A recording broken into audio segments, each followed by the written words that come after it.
मांसाहार human history का एक इम्पोर्टेंट हिस्सा रहा है हमेशा से।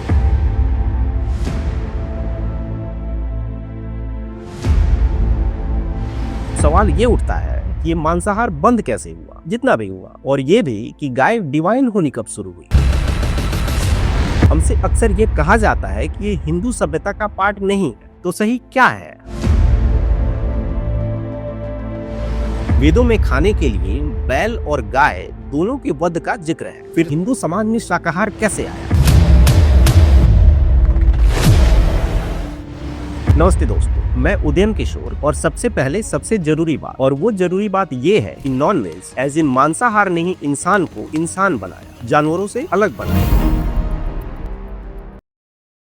Let me explain. अगर शुरुआती इंसान केवल कच्चे शाकाहारी खाने पे डिपेंडेंट रहे होते तो उनका दिमाग विकसित नहीं हो पाया होता। उसके लिए जरूरी चीज जैसे कि B12, आयरन और एमिनो एसिड मांसाहार में ज्यादा आसानी से मिलते हैं। अब आप पूछेंगे कि आधे जानवर तो मीट खाते ही हैं, उनका दिमाग क्यों नहीं बढ़ा? So let me refresh. पका हुआ मांस। अब पके हुए मांस से क्या बदल जाता है? द आंसर इज कि शरीर में कैलोरी की सबसे ज्यादा जरूरत दो चीजों में होती है, दिमाग में और खाना पचाने में, या यूं कहें कि खाना पचाने में होती थी। फिर संयोग से कभी शुरुआती इंसानों को पका हुआ मीट खाने को मिल गया होगा, कोई आग में जला जानवर वगैरह, और जब लोगों ने उसे खाया होगा तो अच्छा लगा होगा, फिर वो पका के ही खाने लगे होंगे। जैसे चक्के का आविष्कार हुआ होगा बाय एक्सीडेंट, या आग पे कंट्रोल किया, संयोग था। दुनिया वैसे भी संयोगों से ही बनी है। कोई कॉमेट धरती से टकराया और यहाँ एमिनो एसिड आए, जिससे कि जीवन की उत्पत्ति हुई। जैसे आप संयोग से किसी से मिलते हैं और जीवन साथी बन जाते हैं। अभी कोई भाई मिलेंगे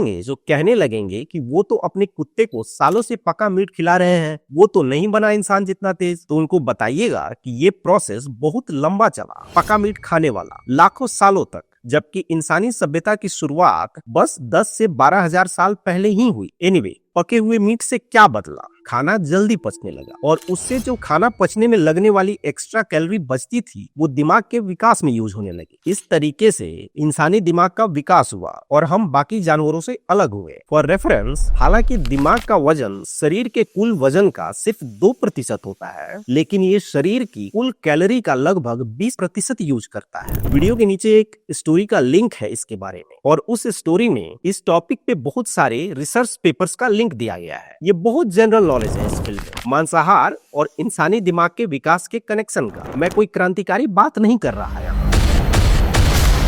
अभी कुछ लोग ये भी बोलेंगे कि इंसान का शरीर मीट खाने के लिए नहीं बना क्योंकि इसमें वो कैनाइन टीथ नहीं होती। हो सकता है, लेकिन इंसान का शरीर तो चांद पे चलने के लिए भी नहीं बना था, लेकिन हम चले। Human progress was always against the nature. हमारा घर बनाना, सभ्यता बनाना, शहरें बनाना, फैक्ट्री बनाना, हवाई जहाज बनाना, स्पेस में जाना, सब नेचर के बाहर जाके ही हुआ। हालांकि अब हमने अति कर दी है। बैलेंस बनाना जरूरी है, लेकिन एब्सेंस ऑफ कैनाइन टीथ कोई वैलिड आर्गुमेंट नहीं है। सो मांसाहार ह्यूमन हिस्ट्री का एक इम्पोर्टेंट हिस्सा रहा है हमेशा से। इसीलिए दुनिया के हर सिविलाइजेशन में मीट एक बहुत बड़ा हिस्सा रहा है खाने का, यूरोप से अफ्रीका तक और चाइना से अमेरिका तक, हमेशा से। अब आते हैं इंडिया पे। जैसा कि आपको ऑलरेडी पता है, मांसाहार हमारे यहाँ भी बहुत कॉमन है, किसी एक जाति या धर्म तक सीमित नहीं रहा है, एक्सेप्ट जैनिज्म आई गेस। लेकिन हमसे अक्सर ये कहा जाता है कि ये हिंदू सभ्यता का पार्ट नहीं है, लेकिन ज्यादातर हिंदू तो खाते ही हैं। फिर ये कहा जाता है कि ब्राह्मण नहीं खाते, लेकिन जम्मू कश्मीर और बिहार या साउथ इंडिया में तो वो खूब खाते हैं। फिर हमसे कहा जाता है कि प्राचीन हिंदू या ब्राह्मण नहीं खाते थे, लेकिन ये भी सही नहीं है। तो सही क्या है? चलिए डिस्कस करते हैं।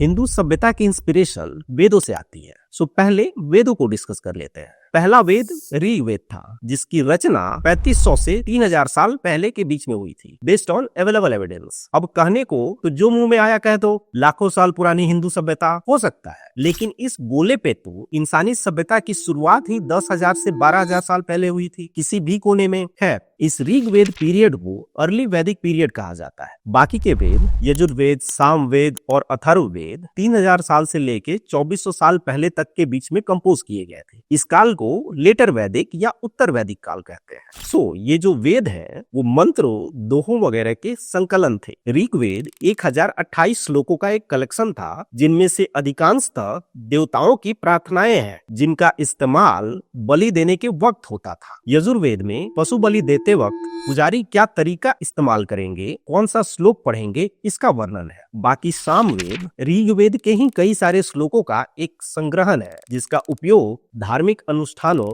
यज्ञ वगैरह के लिए किया जाता है। अथर्ववेद में मुख्यतः जादुई मंत्र वगैरह शामिल है।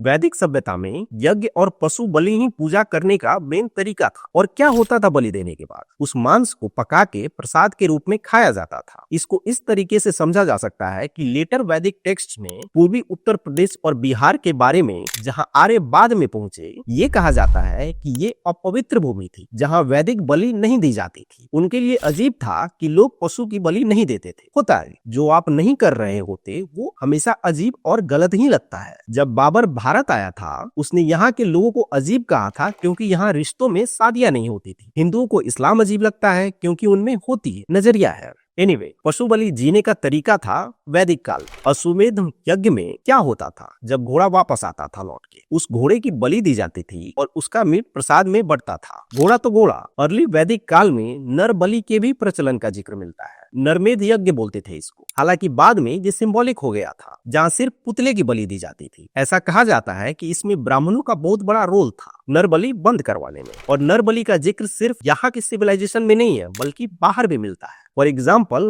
वाइकिंग्स में। वैसे भी हिंदुइज्म और वाइकिंग्स में काफी समानताएं मिल जाती हैं। खैर, अब बात करते हैं गोमांस के इस्तेमाल की, एज इन बीफ की। लेकिन इतिहास में जाने से पहले वर्तमान की बात कर लेते हैं। आज भी तो दक्षिण भारत में, जैसे केरल, तमिलनाडु और गोवा में, लोग बीफ खाते ही हैं। केंद्रीय मंत्री किरण रिजिजू ने 2015 में काफी फेमस स्टेटमेंट दिया था, जब मुख्तार अब्बास नकवी ने गोमांस खाने वालों को पाकिस्तान जाने बोला था। He said, I eat beef. I am from Arunachal Pradesh. Can someone stop me? Bhajpa सरकार ही गोवा और मेघालय में बीफ खाने को ओके करती है, और बाकी की आर्य सभ्यताएं, पूरा यूरोप, मिडिल ईस्ट और इवन अमेरिका में भी जो लोग आर्यन ओरिजिन क्लेम करते हैं, वो भी तो बीफ खाते ही है ना।